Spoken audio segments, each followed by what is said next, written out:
Hello, everyone. Thank you guys again for tuning in today for our second seminar of the year. I just want to give a little bit more time, let people jump in here because I do want to start off with the chat and questions first. So just give me a little bit, let people jump in here, and we'll get started.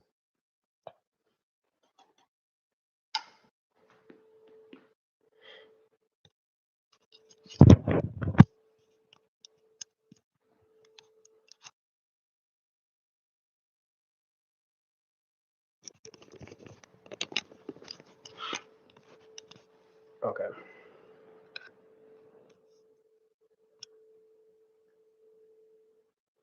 Can someone type in the chat, please, if they can hear me, if my voice is coming through? I moved stations, so I just want to make sure that everything's working before I keep going.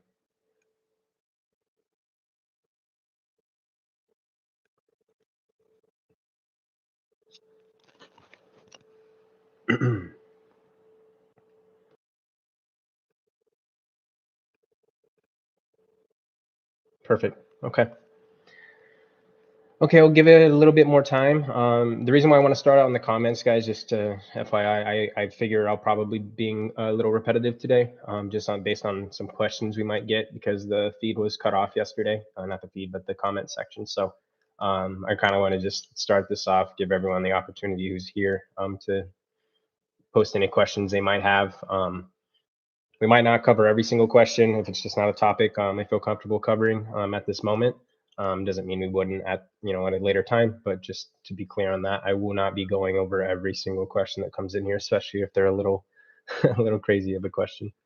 But yeah. So if you guys have anything, I know there's been a lot of mentions of anyone having questions in general Discord or Twitter or other social media feeds that we're on. So it's one of the main reasons too that we're doing that I'm doing this is just to give everyone that opportunity to have a open discussion on anything.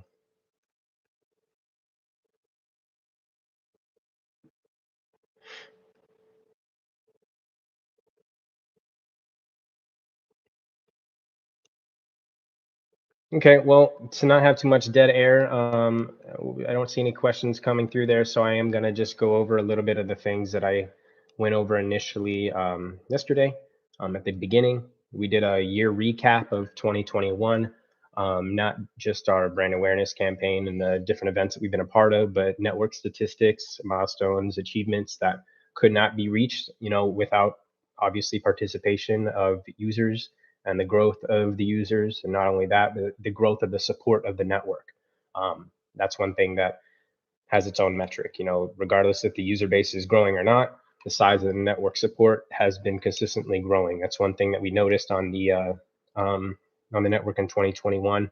Starting in January, masternode count was roughly 12,000 masternodes, which is very well up there in the ranking of just how many nodes are per blockchain.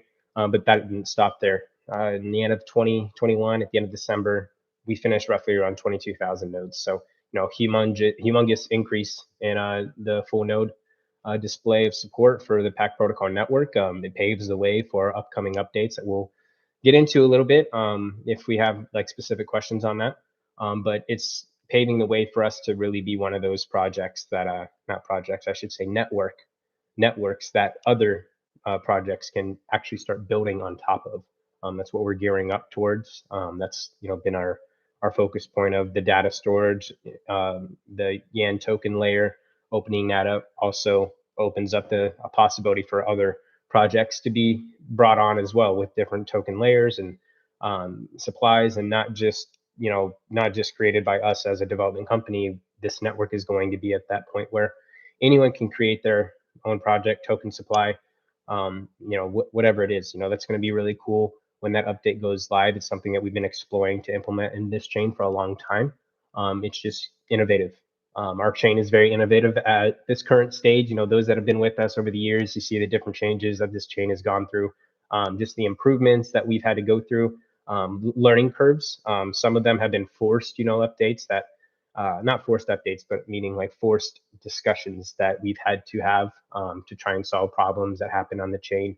Years ago, we had an issue with transactions bloating up the chain, just too many going through at one time.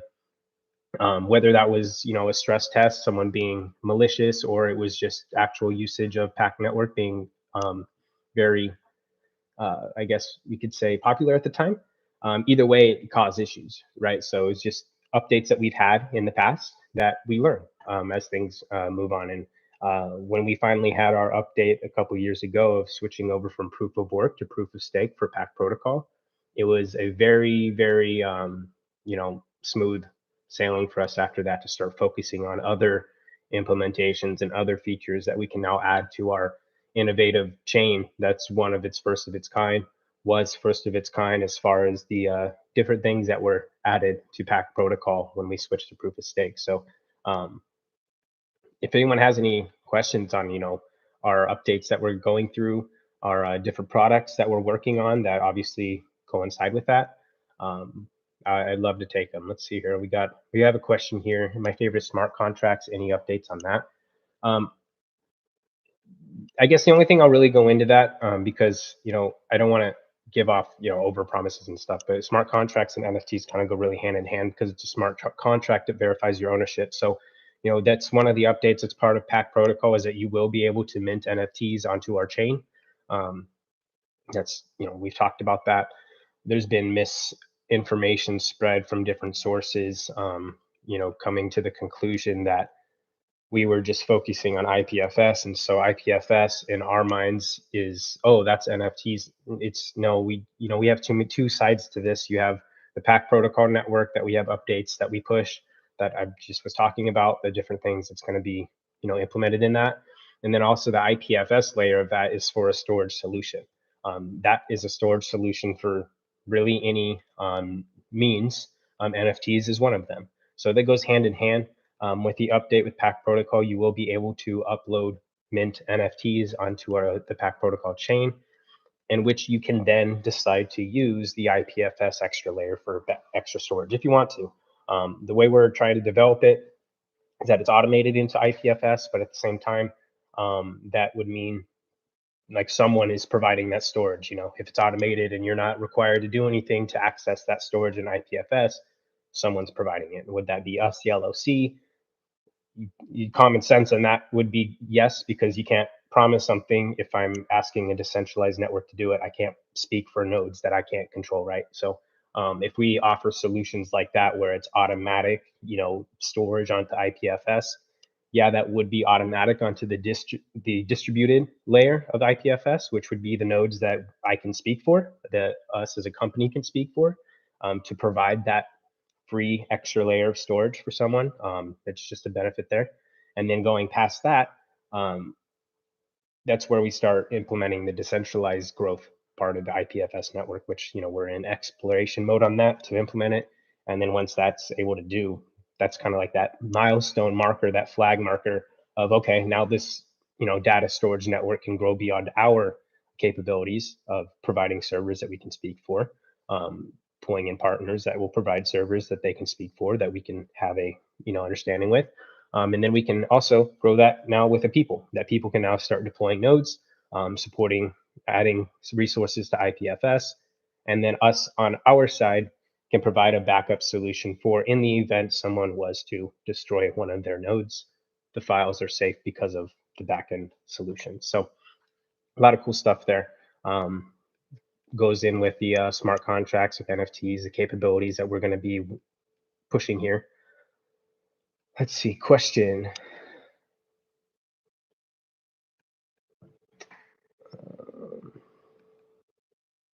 Sorry, let's see here. Final Yan DNA product to be released. How much percentage of the work is still pending for final? Okay, so we did touch on this yesterday a little bit. That is the main reason why it's in beta. We're in beta because the only way that we can test whether or not a network is going to be functional the way we want it to be is to put it to action. Very difficult to do that if we're relying on servers that we can't speak for to be able to actually use what we want to use to see if it works before we can add that decentralized growing part of the network, which would be releasing open source installation of the software so that other people can connect to it, provide resources. YAN is going to be one of those products that just consistently always has updates pushed. I guess the best way I can compare that, like Windows updates, where at your phone when you have software updates, they just show up when they show up. That's kind of going to be how YAN is as new features come along. Um, as they're built in to the UI to be user friendly. That's one of our not limitations, but it's one of the hurdles, one of the obstacles. That's why it's very difficult to find a product that is comparable to YAN and its functionality and ease of use, regardless of using blockchain technology or not. So YAN it's going to be one of those products that you guys will be seeing feature updates be pushed, frequently, consistently. Um, we as a collective group, talking developers here speaking, we've kind of come to this conclusion that and it's nothing to do against like community or anything or just anything at all. It's kind of just stress levels on ourselves. It's really hard for us to pinpoint dates that we expect something to be done when the thing that we're trying to do, when we try to explain what we're doing, it's not done before. Like everything that we're doing is innovative and it's brand new to our network. There's no copying points for us. It's all, internal. So it's hard for us to give exact dates of when these certain features will be added. But what we can tell you is that's what's in our wheelhouse. That's what we have planning. That's what we're working on. And when those things come to completion, that's when we let you guys know.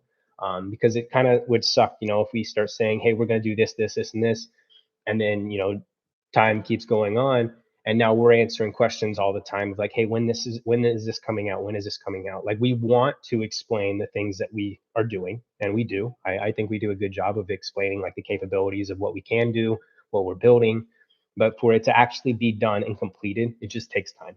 And it's just one of those things that we're trying to be a lot better than just communicating with you guys, giving you guys updates of, like, for instance, your question, how much of the work is still pending. um, I don't know if you want a percentage on that, but I would, in my perspective of things, we're about on this 80%, completion side of what we want to do now. But like I said, there's going to be features that we're always going to add. There's things that we've done or planned and even expressed to the community of what we thought about that weren't in our initial plans. For example, wrapping PAC, the wrapped PAC version for to be compatible on Ethereum chain and the Binance Smart Chain. So that's something that was not in our initial roadmap. That's something that we initially wanted to do, but after being introduced to the idea, doing our own research on it, if it fits, in our perspective of things and our if we can handle it on our plate at the time, then we consider it and we push forward with it if it makes sense with us. And obviously the things that we do, we push them, we do them, but they only really matter, I guess, if you guys use them or you guys want them, because there's no real benefit in us doing something if it doesn't get used. So but yeah, Yan token, Yan DNA, they're co-aligned. So that's why you're going to see different updates at different times be pushed. The IPFS layer is not directly, integrated into the PAC protocol layer. Those are two separate machines. If you just look at it that way, you have the cell phone tower network, which is PAC protocol, and then what we're doing now is offering additional software installations for the people to use if they want to. That's kind of our basis on things. We're going to build these products. They can ever scale is kind of like the real technical, I guess, way you could describe this, because it doesn't depend on us. It doesn't even depend on the PAC network at that point. These software installations, they can be installed on any server, as long as it's connected to the network. The beautiful part of using the PAC protocol network to do that is that these servers are already stabilized. They're already there. There's already um, a penalty system to score those servers, whether or not they're providing service. So it allows us to access servers that more than likely are going to have a good track record of being active, and 24/7 for that matter is a really good thing to ask for. And you're not being required to now ask a specific server provider to do this job. No person would have to go through a specific server provider for any of these use cases, because they are being provided by all these servers connected to PAC protocol network with the additional software installed. So that was our kind of initial thought process on why we wanted to use the PAC protocol network to expand other use cases. not necessarily ones that are, on the PAC network per se, but can be powered by this network. And that's what's important. The growth of this network, the scaling aspect of it, getting, the education part out on that is super important. And I think that's, kind of why we've been doing a lot of our brand awareness and pushing data storage, all those kind of things. All of them can be solved using this technology. It just takes time and us being able to do it. Let's see here. If I understand right, the YAN token is going to only be distributed to masternode owners, and the only way to get storage on YAN DNA will be with YAN tokens. So yes, YAN token. So YAN token is being built as the first token, part of the new layer of PAC protocol and the update to come. It is being implemented to where if you have a masternode and you receive a masternode reward, you will be receiving YAN token reward with that. That is what you would be able to use when you go into YAN DNA after this is all said and done. The updates are done. YAN tokens implemented to the YAN DNA UI. And what you would use your YAN token for is to reserve storage space that is allocated on the network. So you would never really actually be spending those tokens. You wouldn't be, sending them to anyone. You would be putting them in your own account, which would then recognize that is your balance, and that would correlate to the amount of storage that is, equated to that value. As the value of YAN token were to change, obviously the storage per YAN changes. That will fluctuate. But the good thing about that is that if you were to deposit your YAN token for X amount of storage space, it will not ever go backwards, so to speak. Meaning, if the value of it were to go, down or up, you're never going to lose that initial amount of storage that you requested. You may gain more or have the ability to have more because your YAN token is now valued higher. But those are all just going to be different things that you're going to be able to choose and do on your own in your own account, whether or not you want to acquire more storage space because your value is higher, or withdraw what you now can to just keep your original storage space and use your remaining YAN to either acquire content on different, marketplaces that we plan to be building for you guys, especially within the NDNA, and then also, whatever else you want to choose to do with it. There's, that's up to you. It's just choices. We want to give everyone the ability to choose what they want to do to either acquire more storage or get their collateral back and just keep what they had and use their YAN token for other reasons. There's going to be obviously other avenues that this can be used, just like crypto can be used in a lot of different things that it's introduced to. Just has to be introduced.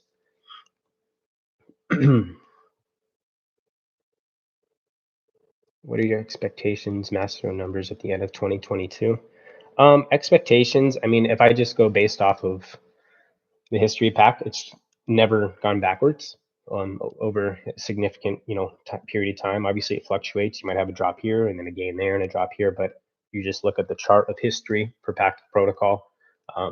You just, the network keeps growing, keeps expanding.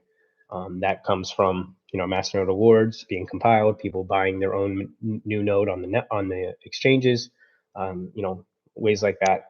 And if you look at this total supply versus the amount circulating, and then compare that to the amount that is locked in masternodes, if it holds to that as it has over history, then I assume it, to continue growing at the pace it has over this last year, which we talked about in January. It was 12,000 masternodes, and at the end it was roughly 22,000. So growth of 10,000 nodes in 1 year.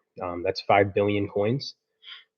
That's, if we stay on that track, that's amazing. And kudos to everyone that's involved in growing this network that allows, for expansion for all these other use cases that we're presenting. And that'd be really cool to see. An estimate when WPAC will be on Uniswap. I'm tentatively just saying Q1 of 2022. A lot of it just has to do with, we want to make sure that YAN token update gets pushed out, because, for it to have a bridge for this reset, it just has to be on the right updated source code, obviously. So we need to make sure that we don't push WPAC before we're done with this, and vice versa. It's just correlating everything. we have so many, we just talked about WPAC, we talked about Yan token, the token layers, Yan DNA. There's a lot. See, just in that alone, there's 5 different things. A lot of them aren't even connected to each other, and we're all focusing on them at the exact same time. So tentatively, I'm just saying the first quarter of 2022, probably sooner. I just don't want to say something and then it, gets pushed back or something.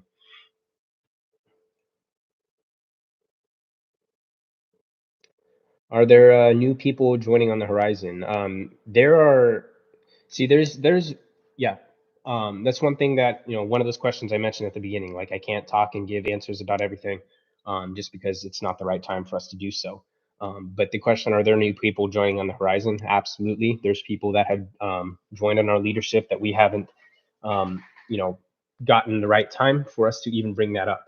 It's just not the right time for personal reasons, and not the right time for just us on the publicity side, just timing things, marketing, the the sentiment of the overall market, not just pack related things like that, and then also timing them with our future expected business relations that we just have to time things. So we actually already have people that are joined on our team. We haven't really brought that up, but we've got a lot more expansion on our development side, our creative design, um, the networks that we're now being introduced to via the events that we've done 2021. Those did not just go empty-handed. We went there with a specific purpose, specific goals to network to the individuals that we are now connected to, and then expand from there, bring over leadership that fits our vision, to PAC protocol, to PAC Global, I should say, to PAC Global Holdings LLC. That's where we bring the leadership over. And when we can correlate that to help, those people that are now in our company, if they're now able to put more specific time towards PAC protocol and growing that, that's when we'll start being able to introduce that stuff to you guys. But until then, that's private matters of our company, the people that we bring on, our leadership there. That's also our business stuff. How do we keep the lights on? How do we pay for our development? How do we do those things? That stuff is completely separate from PAC protocol, and that's just us as a company. So we definitely have more people on our team, more people on the horizon as well. Just timing and making sure that everything lines up on our end and that it'll be received well, across all tables.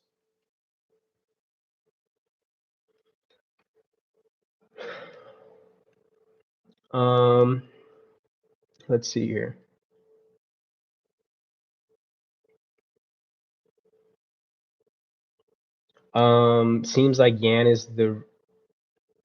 Seems like only Yan is the real coder.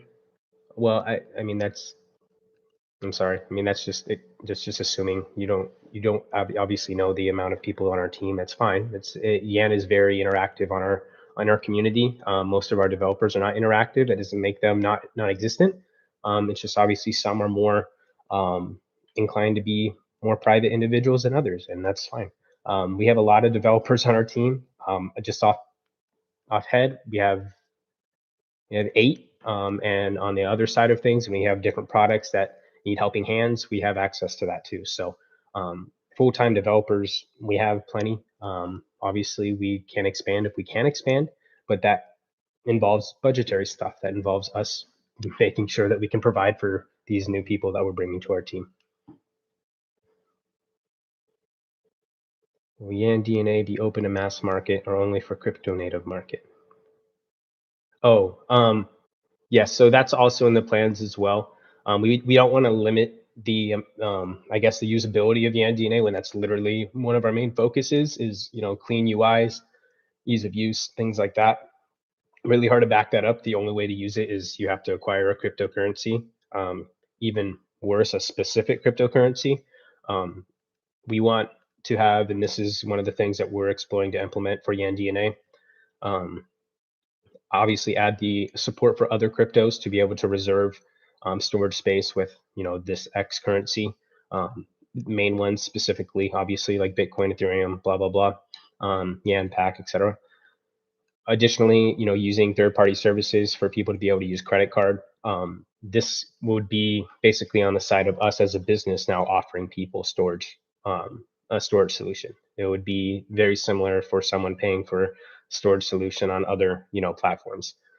This is where things get different, where you have to start thinking about, you know, how do you do that? How can you provide the storage solution? How do you comply with regulations on being a storage provider? That's where we, would be using our distributed layer on that. Most likely, can't speak, direct answers. I don't have like the direct answers on everything that we're still exploring, but most likely it would be using a third party solution where people can use credit cards, and that way they can purchase, the storage that they need. It'll probably be back end automated to where it is still technically crypto being used, but you're able to use your credit card to acquire it and use it where you need to.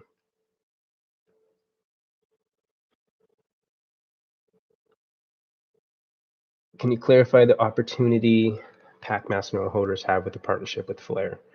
Yeah, I have noticed there's some confusion there. To be honest, guys, I like straight from the horse's mouth. It really does need to stop listening to unofficial sources on things. This is one of those reasons why we're doing this more often, is because some people will come up with their own interpretations of things, and that starts being spread as just the truthful answer. And if it's not that, then we are now interpreting it our own partnerships wrong.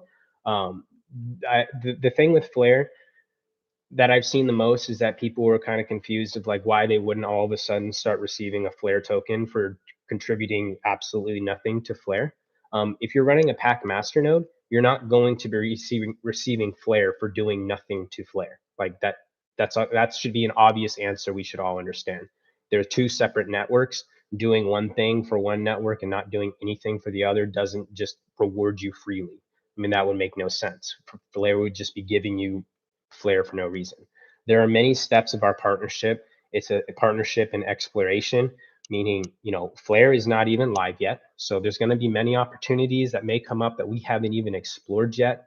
Our initial steps with Flare was to become a standardized validator for their node. We've for their network. We've installed, running a Flare validator for their network. And also the price submission part of their voting on their network. That's the next step of our partnership, where individuals that own Flare, okay, own their token, can delegate their token to our price validator, which when selected as, to submit the prices, and if approved, if, correct, and we earn the reward from it, those who are delegating their Flare tokens to our validator will then obviously they would receive their portion of the reward. It'd be divvied up. Very similar to like if you're in a shared master node. If you have 10% of the node and you get rewarded, you get 10% of the reward. Your share. The difference with Flare delegating votes and like a shared master node example I just gave is that you don't physically actually have to send your Flare tokens anywhere. The way their network works is you can delegate them to a node without actually physically sending them.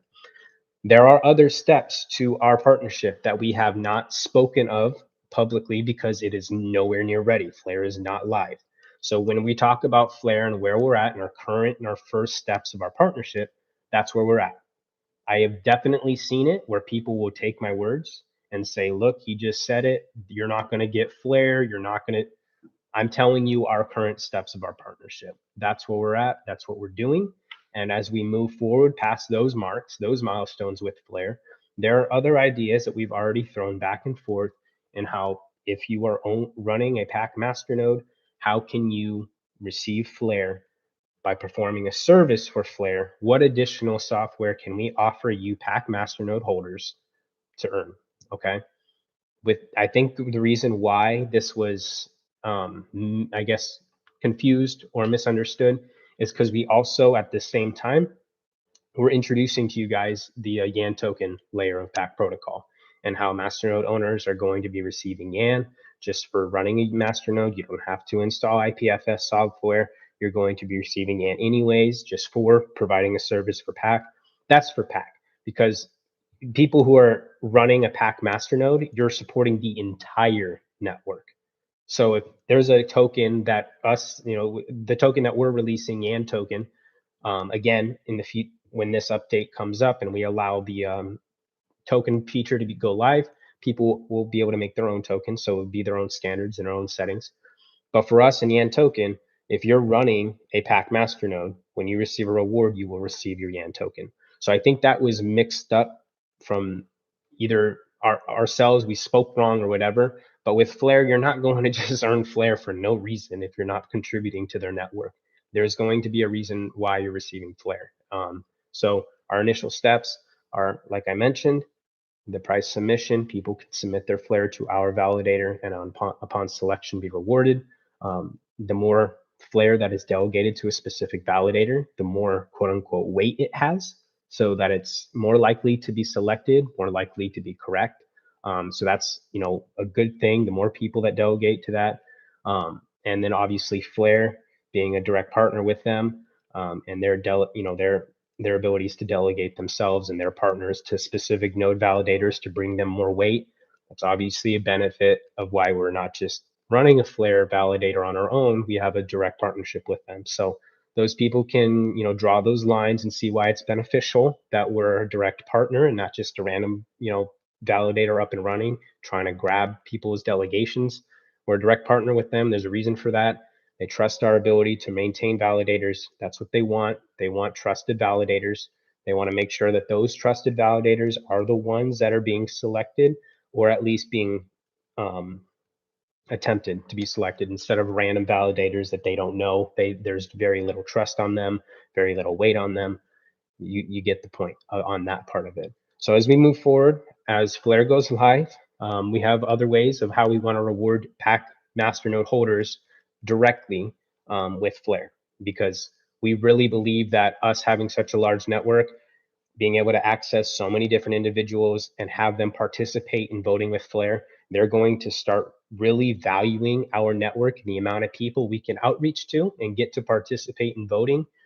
And in return, that's where we're going to move on to our next step, to where we can start rewarding every PAC masternode holder with Flare. Or my idea, and I'm just going to tell you my idea. It might change. It's why it's in no roadmap. It's not talked about. It's just my idea on this. I talked about the token layers. Yan token is the first of it. There will be other tokens, blah, blah, blah. But that also means that one-to-one, ratios could be met. One-to-one ratios of Flare supply versus a token on the PAC supply, on the PAC network. That could be one-to-one ratio. Don't take that for exact truth. I'm just telling you that's my idea on how that can be done when we get to that point, and that's what I'm saying. We're not everything that we have with partnerships lined up. We have everything exactly outlined to be publicly, published. But there's reasons behind everything that we've been doing. Another one of those, I saw a lot of questions on our, the events that we participate in and where we go for our brand awareness. Yesterday, we talked about why. We talked about we're not just going there for brand awareness, but we're going there specifically with our individuals that we have now in our network to advocate PAC protocol and to showcase our abilities, not only just as PAC protocol, but our abilities as a development company to introduce blockchain, the whole art aspect of blockchain that is booming now, to these content creators, some more famous than others, but you get the point. We're showcasing our abilities to introduce them into this space, and PAC protocol is going to be the one that walks them in. That's our goals. That's why we've networked the way we have, why we go where we go, and why data is the main focus on us, on what we're trying to do.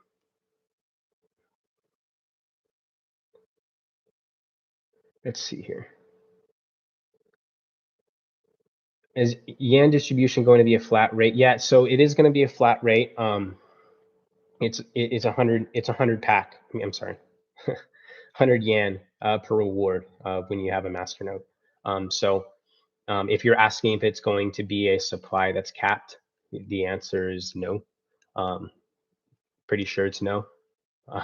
But I'll have to come back to that one if it's a cap supply, but I'm positive it's not. But I guess I'm positive I might be wrong. So I'm positive of nothing.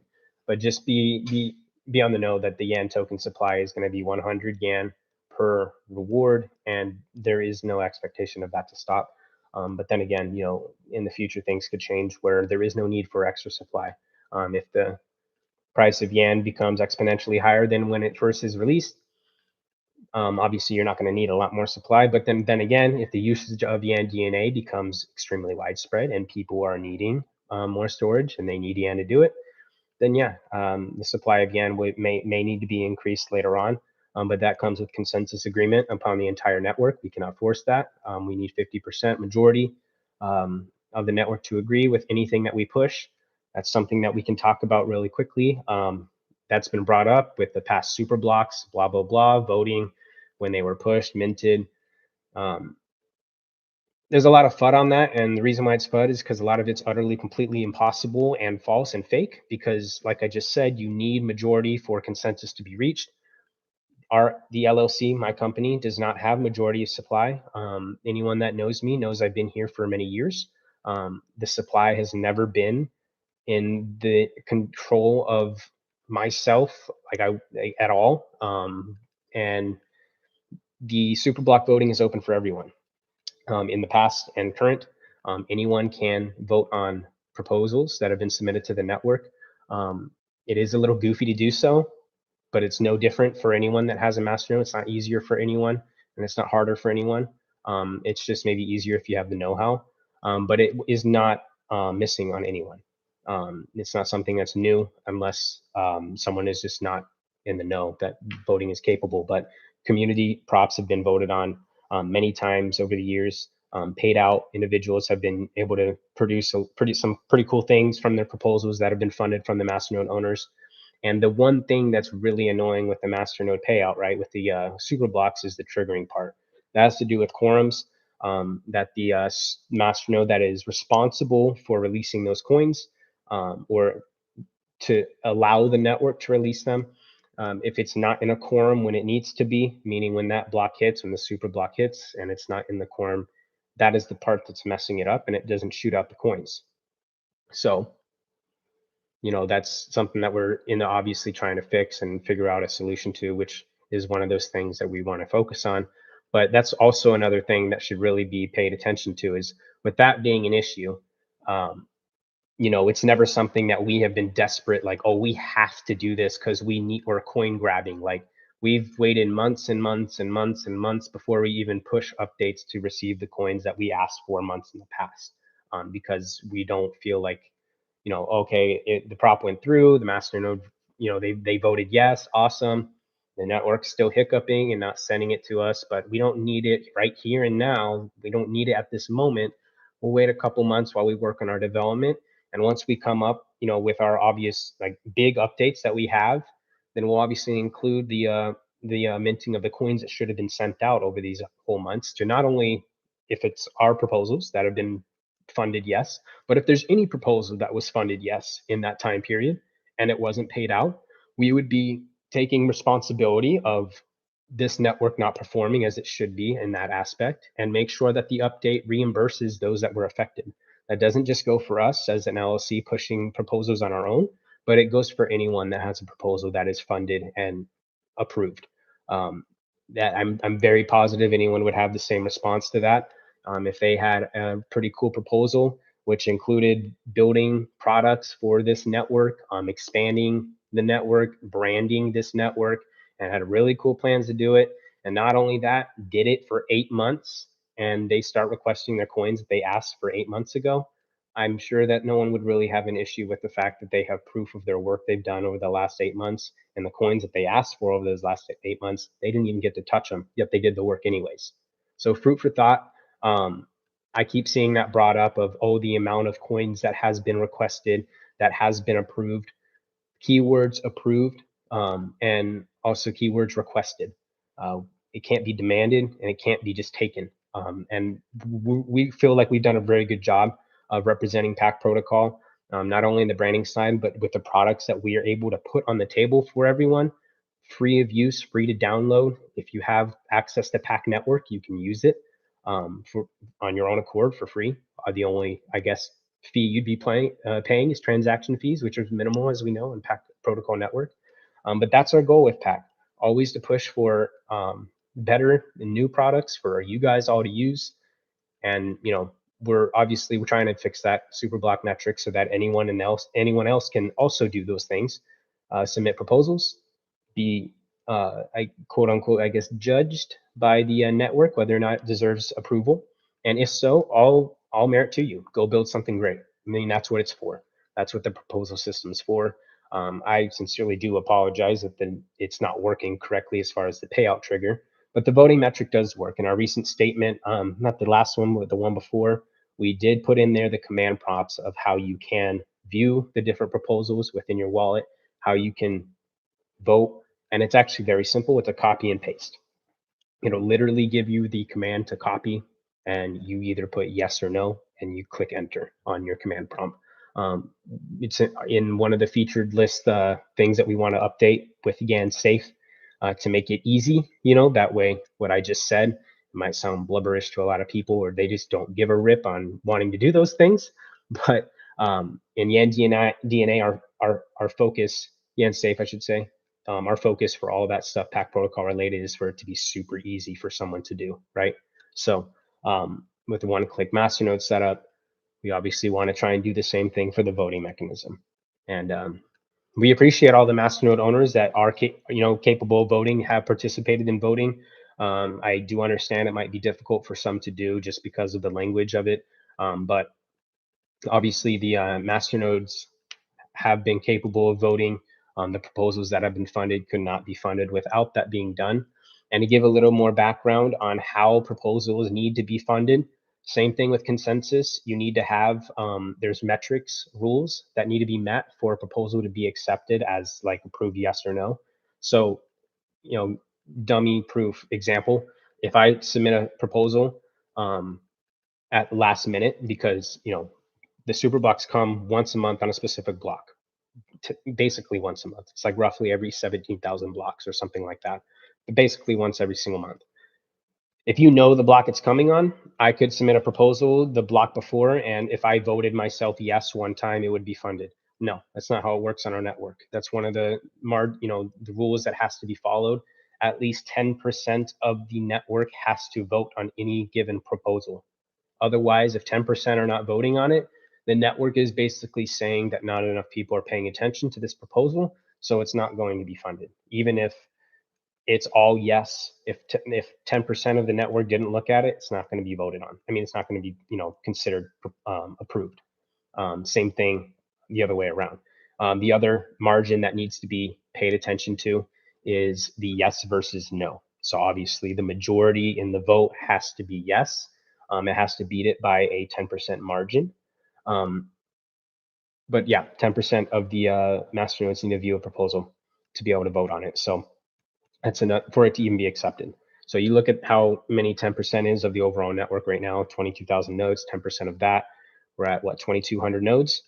So 2,200 nodes need to see any proposal at any given time, vote on it, yes, no, or abstain. Abstain basically counts as, void, but it counts as a vote. So just in educational stuff, I know we don't talk about this stuff, but just keep in mind, how voting stuff does work. And it's important. Like, we want you guys to participate in voting, especially on proposals that I submit. I'm the one that submit the proposals for my LLC, because I'm the one that manages that stuff. People have asked questions on, like, well, where do these funds go? Where do this? Where do that? We did release a statement on that. Obviously, for us to test products that we want to build, we need access to PAC. Not only do we have our test net, but we also want to test it on the main net too.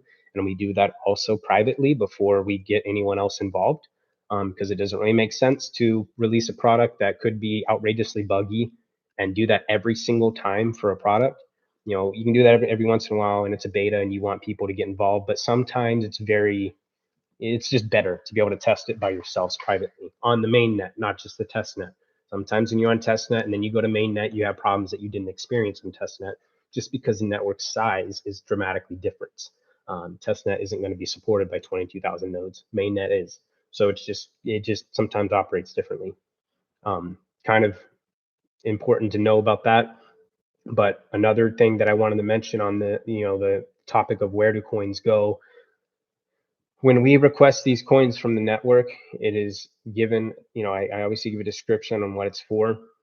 I feel very personally about this. The amount of work and effort that we put into this network definitely, in my opinion, deserves to have obviously a piece of this network to make sure that it's stable. Doesn't really make sense of us to be so hell bent in pushing products for a network that we do not have a good hold on, to make like, meaning the network, the nodes, knowing that a lot of, like, some nodes are not going to fall off. I can obviously advocate for the decentralized aspect of it, but I can't speak for any node that could at any time go offline. So it obviously makes sense for us as a development company, a private development company, if we're going to be building products and trying to, get people to recognize us as a company to do work with us, build the brand of PAC, makes sense that the network that we're building it for, we do have our own nodes attached to it as well. And yeah, as a creator of this network, we do obviously have a piece of the pie, making sure that we're connected to this. We have skin in the game. Wouldn't really make sense of us to be pushing the growth of PAC, yet we're not going to be along the ride with everyone else. That's why we do what we do. Brand awareness, making sure that the products are used, etc. That's what we try to do. And there's questions asked on, do coins get sold, coins get that. I've been very vocal about that many times. The coins that we request from the super block, they go directly into masternodes. The rewards that are received from those masternodes, they are rewards. The masternodes that are owned, they are owned individually by the different owners of the LLC. There is no LLC wallet. The different owners that have contributed, some more so than others, just based off their limitations or availability, they have their own access to their own, their own supplies of PAC. The coins that are received from the super block, they are put into masternodes. We have our own internal private contractual stuff on this. Same things with been asking questions on, does it get sold on markets, blah blah blah. I've said this many times. The coins that are received from the super block get put into masternodes. We do not use the exchanges to liquidate for any funding purposes for our operational needs. I have not. I'm the one that manages this stuff, so I can literally say this. And then also on top of that, again, the rewards are received. They're compounded. Most of the time, they're just turned into more nodes for more support. But at that point, when I'm giving the coins to these individual owners, your keys, your crypto. I do not speak for. I'm not accountants. I'm not personal assistants for everything that happens. But I can tell you that the amount of coins that we have requested, the ones that gets highlighted and smeared in FUD sometimes on Twitter, that total amount of coins has never gone negative. Never gone down. Those are now in nodes. They're remained in nodes, and that's how it is, and that's how it's been advertised in our proposals when we say them. And I've been truthful on those things because I'm the one that manages those funds. So another thing that's been brought up on that total is, can we personally push updates? Like I said, majority of the network. Answer is no. The amount of coins that we've requested over the years and been approved on does not equate to 50% of this network. 22,000 nodes is 11 billion coins. We have nowhere near that amount, guys. Not even close. We have, I have my own personal amount that I have either purchased on the exchanges or I have earned from participating on the network. Same goes with everyone else. But, that's just really the last thing I'm going to say on those topics of that stuff, because now we're kind of getting into the personal of, what do you do? Like, how much money do you have? How much coins do you have? How many? Like, there's no reason to go down that path. Our proposals that we have asked for are purely for the benefit of PAC protocol and us building.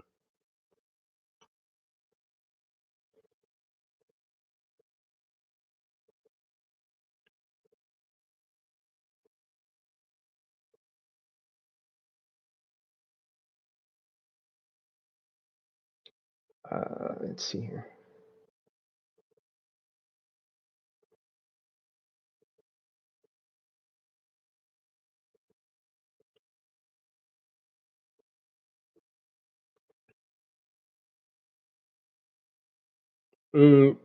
One question I see, possible metaverse activity. The reason why I say that we're expanding our creative team, creative developers, creative design teams, etc., is it plays very much into that. It plays a lot into the different partnerships and different events that we put on this year. The networks that we've grown, just traveling to California, New York, back and forth, the different events we've done there, Miami, and then also being introduced to some very influential and just overall big individuals and companies inside the gaming industry. Um, that's very big for the NFT space. Highlights the amount of revenue that runs through that industry is ridiculous, and it's growing every single year, which is amazing because these people are able to do this stuff from their house. They're content creators or whatever they do. They're now realizing that the blockchain world allows them to mint them as NFTs and no longer need a middleman for it. So, that's a huge industry that we're obviously involved in. Just this last year, saw the different events that we put on. Our crypto clutch event that we put on with eFuse, that was responded to amazingly. The amount of viewership on that was really cool, and the people that performed were super excited to know if we were, going to bring it back. So um, pay attention to that. But I'm talking about it because it's important. And so, you know, that's one thing that we always mention. I mention all the time, like I can't always talk about everything. I can't say everything. And it's just because it's not the right time all the time. It doesn't make sense for me to bring something up and then, you know, tease you to make you want to ask questions and then say, I can't answer you. Sorry. Like I would hate that. I hate that personally. Like I hate the fact that I want to talk about some things, but I just can't because I can't go. I can't open up every door of what we're doing yet. Because it's two things. It's not just always NDAs. I know that's like the easy answer that a lot of people are receiving, or like NDA. Yes, a lot of the time NDAs are a big reason why we just can't talk about the things that we're deciding to build with another company. That's a huge reason. Another reason is because and it's coming from me. So if you're mad at anyone, be mad at me. Um, I don't like giving out our ideas that I feel could probably be recreated or created before we can finish it because someone else might be more capable or more budget friendly than we are at our current stage. Like if they're a bigger company and able to do what I want to do and it hasn't been done, they're like, man, that is a very good idea. I'm going to do that. Well, what can we do about it? Like then we're no longer the one that introduced it. So there are some cool things that we're building. I have actually on my phone a couple of APK apps that are just live demos for different products that us as a company have developed using IPFS technology, introducing these to different companies to get them interested and obviously use them for communication reasons. Because if you pay attention to the content world, like Disney Plus, Netflix, Paramount Plus. I can't even name them all. There are so many individual streaming platforms now. I do not know how their backends work, but I will tell you at least one of the ones that I know. I guess I won't name it, but they're making their own private networks, to be able to streamline their content to their viewers in a more quick way without having to rely on third-party services, third-party providers. They want their own infrastructure. Yes, it might be provided for and the infrastructure taken care of by a third party, but at least those servers are dedicated for only their specific product. So that's one thing that, you take that in mind and now say you can do the exact same thing, but with a distributed network using IPFS technology. Your bandwidth is lower, your redundancy is better, and you can still keep it an in private network, meaning you can use IPFS technology. It's distributed, which means, it's not just one server, it's one, and then you have all these other servers connected, have all these others connected. They're all connected. Distributed network setting instead of a central location. Use IPFS technology. Sure, you're not going to allow other people to expand it. You only need it for your needs. You know exactly what you need it for. You know exactly what storage you need. That's it. Use IPFS technology, you are still solving a huge security problem that we face today. That just people aren't using this solution because IPFS is new. And it's the location of files. That is the number one national security risk is the location of files. If you have the location of it, you can destroy it. You have the location of it, you can attempt to hack it. While you're attempting to hack it, you can shut down services. There's the main security problem with content is location based systems. So location based system is what people use now, what the majority of the internet uses. IPFS is content based system. So everything is filed by its content.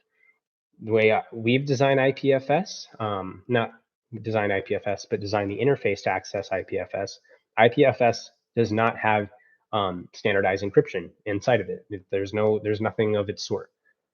You have to include, encryption standards. So YAN-DNA, obviously, your password, the encryption standard is actually the same encryption standard for U.S. national security, but that's done using your password.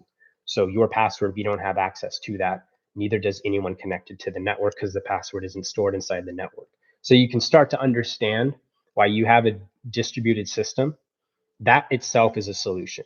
That itself, us being able to develop a product using a distributed IPFS network, that's a very good solution for a lot of different private firms, different industries. That's why when we say we're going into the law industry, filmmaking industry, music industry, and video game industry, you can provide that solution for all of those industries. And then yes, of course, we're in blockchain, so the first one that makes sense, NFT storage solution. Distributed, that's a great solution, but in the blockchain world, a lot of people want to focus on the decentralized aspect of it. Oh, who's controlling those servers? Well, there you go. In a distributed network setting, it's being controlled by one entity, but no single location, separated, right? Fixes the secure location, the solo location crisis. When we start opening up to where anyone can install IPFS, that's where you now have the decentralized layer is now added on top of the distributed. So you'll always have that distributed layer. It's never going to go anywhere because I'm speaking for those nodes in that way. They're not going to go anywhere. But now you have the decentralized layer that is now like it can start trickling out and growing on top of it. What we have to do as a company is to make sure that trickling out, the growth part of the available storage space that is being added because you, the people, are deciding to grow it, is our backup solution to that. So, files being put on the decentralized growth part of it, someone decides to delete that node, piece of that file is now missing, or maybe a whole file is missing. How is it retrieved? That's where our backup solution comes in, which would be another layer of the network where it basically caches all the files that gets uploaded. Again, they're encrypted, so we can't view them, but it just caches them so that in the event a node were to fall, the file is still viewable. And this would only be done for obviously the files that are being uploaded because you are reserving storage space with YAN token. So it's kind of like an insurance upon insurance of your data that yes, you're using a decentralized network to store your file, but in the event that that decentralized network has a node drop off, there's a distributed back end layer that is caching the file for retrieval. So, solutions, that's what we're here to do. Number one thing I always say about decentralized solutions, you can't give a guarantee if it's decentralized. I can't, that's it. There's no guarantee in a decentralized solution. If every single fail-safe fails, then you get down to a centralized solution at the very core of it. So, the growth of PAC really relies on not only good advocates, pushing it, but just people realizing the use cases that it can bring and, picking it up on their own. That goes for any blockchain network, Bitcoin included. If every single node were to fall off, people would be wondering, why is the Bitcoin network not working right now? Can someone fix it? And if someone has to fix it, well, there's a central problem. Doesn't mean it's needs to be solved by that one person. I guess anyone can solve it, but it's just, an example of that. If nodes fall off for any network, the network will stall. So that's why the growth of this network is very important. Example, white label product potential, communications, network communications, kind of like what we just talked about, having a private distributed network so that people can communicate internally within their own company, not have to rely on third-party, providers that just use a central location for their data services. And not only that, probably a lot more expensive. The reason why, a system like this is able to compete in that is because a lot, if not every single server supporting the distributed network of IPFS is also already running a PAC masternode. So the cost is going to be the same if you're using the same servers and only using the available storage space. So it gives people an opportunity to really like provide a service with their server without even having to upgrade it. Um, and that's what we're doing on our side. Distributed stuff. We have our nodes. We accumulate resources that can offer a solution for a specific problem. Bring this directly to people. Let people watch how we do it, and let them test it, see how they like it versus their current solution, and then move forward. White label solutions, unfortunately, are not always going to be for public, right? Some products are just for directly contracted. But yeah, I mean, it's just a lot of different avenues that we're working with IPFS on that side.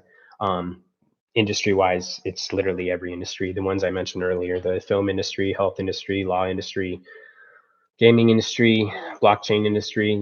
We can. It's a secure communication and storage solution for any industry. So it's one that we're excited to keep pushing. Gala we did talk about Flare.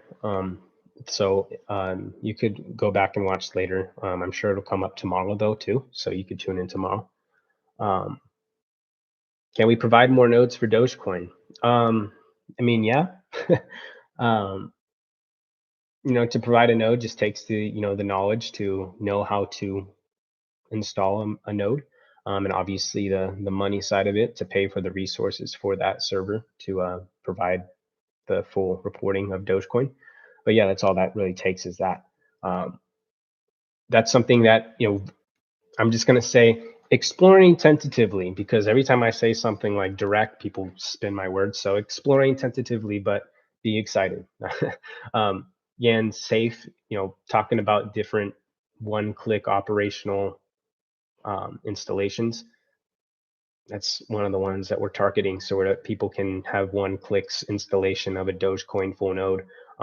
Given that your resources are provided, you have to obviously have the resources provided using one of the server providers that are inside YenSafe. So exploring tentatively, but that's something that we want to allow anyone to have the availability to do. Like if they have the resources, meaning like they have the way to pay for the server, or if they have the server themselves, they might not know how to do it. But if they have the money or they have the server already, if you make it easy to do, you could start seeing these other networks starting to grow, because using YanSafe, they're able to just 2-click. Oh man, I got my Dogecoin full node up. This is cool. Same thing with XRP validators. That would be cool. BCS validators. Yeah. See, so that's part of our goal, is just as time goes on, as time permits, add additional networks to our products that can be supported by you guys if you choose to. And that's why, like when we say PAC can help you grow your network, it can. You look at our network, you have a network that has 22,000 full nodes. That is at this given time. That's a fact. People have said, well, they can go off at any time. Well, they can go on at any time. I go by what it is now, and what it is right now is that they are on by all these individuals, and that's how can these other networks be expanded then? Well, if those individuals are choosing to support this network, if we make it available for them to support other networks, don't you think that these networks would want that to happen, that they would want to be as supported as PAC is supported? That's why we build it to be easy to be done. We don't just say, hey, all the people supporting a PAC master node, just why don't you support one of their nodes now too, just for the fun of it? Like, you might not even know how, and on top of it, why would you want to? Like, you'd have to want to, right?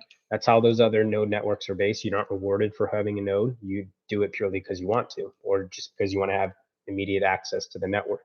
With PAC, we already have this network already established where people are already running their nodes. If we make it easy for them to do it, why would they do it?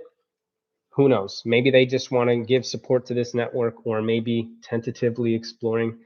There might be other token layers added to PAC, to where if you are doing something for a specific network, you'll be rewarded in a token dedicated towards that. But to be determined on that. Last question: when moon, sir? I think it was a full moon yesterday here, but it was a little cloudy. But hey, I'm happy to do these things with you guys. Just try and be available. Our team is just growing. That's why it's been a little hectic of being available all the time. But if I can take a little bit of time out of my day every day, be available for us to talk about whatever questions come up. Um, I do just want to ask everyone to just be respectful of everyone, um, respectful of people's privacy. A lot of people use social media as a tool to dig, as a tool to, be a little bit more uh, confident than they probably would be in person. Um, which is understandable. It just happens. But I just want to make sure that we are all on the same page. Is everyone, connected to me and the things that we're building for PAC? Everything is in the best interest of PAC. Like everything, it never hasn't. The entire amount of years I've been here, I've seen nothing but the growth of this network. I've, just talking about the node size, the amount of coins that are being locked at any given time has only gone up. Um, being able to see our brand next to stapled iconic brands, Budweiser, Peroni, Grey Goose, all the different brands that we've been right next to. I mean, just take a moment and realize like that didn't happen 3 years ago. We weren't at that stage. It's happening now because we're introducing ourselves into that light. Because we feel as a company on the things that we are involved in that it is time for this network to be recognized by the same people that would recognize those brands. You've noticed our brand ambassadors, the list of people involved, getting very influential people involved. Um, very connected individuals involved, and it's because it's a business move as well to make sure people are starting to recognize the growth this network has incurred. Again, like I said, 4 years ago, the things that we're doing now we weren't able to do. What we're talking about now, NFT support, all that. With the original construction of PAC, it was very similar to just being a Dash competitor, another masternode potential coin. That's it. The things that we've innovated with PAC protocol into doing and the different use cases that are now being presented to everyone, it's it's just cool to see and really cool to be a part of. And I really hope people understand we are only here for the best interests of PAC. If we weren't, we would not be here. I would not be doing this. I would not, be wanting to build products for PAC or pushing PAC in front of all the different big events that we go to. I mean, we were at a red carpet event shaking hands with Vanessa Hudgens after one of her movies premiered, talking about PAC protocol. We would not be doing that if we didn't have the best interests of PAC protocol in mind, trying to grow it and get the right people recognizing and helping us grow it. So I appreciate you guys. Stayed a little bit longer, like 7 minutes after. It's all right, but I appreciate the people listening. I have about 40 people in here right now. Again, if you missed it, we'll be doing these every single day at this time, 2 o'clock for me, 3 p.m. Eastern time for those in the East. So again, I appreciate you guys here. There are a couple questions I didn't get to, just a lot to go over. The partnerships that we've announced, I can actually answer that in one swift whoop. All the partnerships that we do have announced, if they have dropped us on their side, it was a free partner. Businesses are allowed to make their own decisions, so there's no hard feelings on anything. But a lot of the partnerships that we have are exploration partnerships, meaning, I go in there myself, I talk about PAC protocol, I talk about our development capabilities, we discuss what their needs may be. Sometimes it's a partnership directly because they just want a product built from us as a company, might not have anything to do with PAC. But a lot of the partnerships and every single one that's listed on our website, they're exploration partnerships, mainly looking near towards the future after a lot of the implementations that we're doing are done. And then also looking into the future of like things that they're offering or that they're planning to do in their upcoming updates. It's a give and pull. It's either we're doing stuff on our side, so we're not able to move forward, or they're doing their stuff. Like for instance, the Digibyte partnership.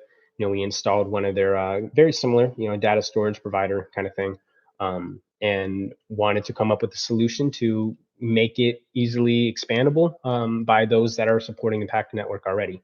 But that has just kind of not like been pushed off, but it's been a crazy year, guys. It's been a year of a pandemic. Not only us focusing on what we're trying to build, but that's priority in our books. We have our partnerships, they're explorational partnerships. But the main thing is that we got those networks. We're able to introduce. We're talking with these other projects that are very well knounded, talking to their leadership, direct developer, like advice communications. Those are really like cool, like for me to be able to see happening, that we can be able to grow our stuff. So anyways, yeah, as time goes on, you guys will see a lot more things happen. So I appreciate everyone here. I'll see you guys tomorrow, and have a good rest of your day. Peace.